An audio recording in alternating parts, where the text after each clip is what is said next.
Virus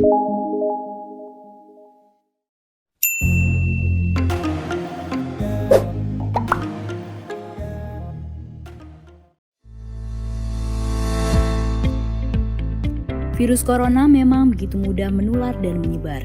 Setiap kita bisa ikut mencegah dan mengurangi penyebarannya melalui social distancing. Apakah social distancing? Social distancing adalah tindakan untuk mengurangi kontak dengan orang lain dan menghindari melakukan kegiatan di keramaian. Bagaimana bentuk social distancing yang perlu dilakukan? Beberapa anjuran utama antara lain, menghindari keramaian, misalnya situasi, kegiatan, atau acara besar yang dihadiri orang banyak dan berdesakan. Mengurangi menggunakan transportasi publik dan belajar atau bekerja di rumah untuk sementara waktu. Bagaimana bila tidak memungkinkan melakukan social distancing?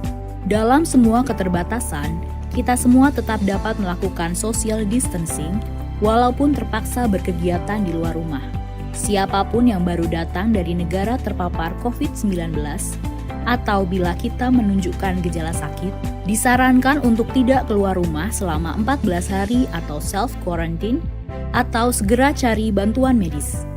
Selain dua kondisi di atas, yang perlu dilakukan adalah mengurangi sebisa mungkin kegiatan di luar rumah dan di keramaian.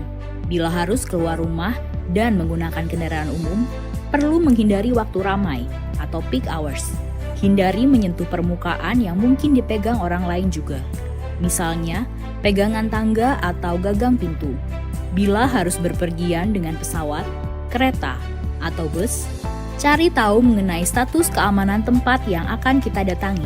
Hindari berdesakan dengan orang lain, gunakan masker bila diperlukan, dan jangan lupa segera mandi dan bersihkan diri setiba di tujuan. Bila perlu membeli makanan atau kebutuhan lain, sebisa mungkin gunakan layanan pesan antar. Bersihkan atau cuci barang yang dibeli sebelum disimpan, dan utamakan memesan makanan yang matang sempurna. Bila perlu berolahraga, pilihlah yang dapat dilakukan di dalam rumah atau yang dilakukan di tempat terbuka. Hindari jam-jam ramai, hindari berbagi peralatan, dan jangan lupa mandi atau bersihkan diri setelah berolahraga. Bila anak bosan belajar di rumah, sebisa mungkin beri kegiatan untuk dilakukan di dalam rumah. Bila sangat mendesak, pilih kegiatan yang bisa dilakukan di ruangan terbuka yang tidak ramai. Ajarkan kebiasaan bersih-bersih setiap selesai berkegiatan, dan beri penjelasan dengan baik tanpa menakut-nakuti ataupun membuat panik. Apalagi yang perlu dilakukan selain social distancing, jangan lupa mempraktekkan kebiasaan bersih antara lain, cuci tangan sebelum beraktivitas untuk menghindari virus atau kuman kita menyebar kepada orang lain. Cuci tangan setelah beraktivitas agar kita terlindung dari virus atau kuman dari luar. Mandi dan berganti pakaian secepatnya setelah berpergian untuk memastikan rumah dan lingkungan tempat tinggal kita tidak terkontaminasi. Berdiam diri di rumah adalah pilihan yang bijak untuk saat ini.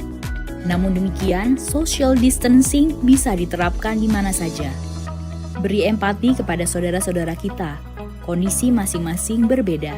Mari tingkatkan solidaritas. Dalam pelaksanaan social distancing, pemerintah pusat dan daerah akan tetap memfasilitasi dan memberikan pelayanan terbaik bagi rakyat. Mari bersama kita lawan corona. Thank you.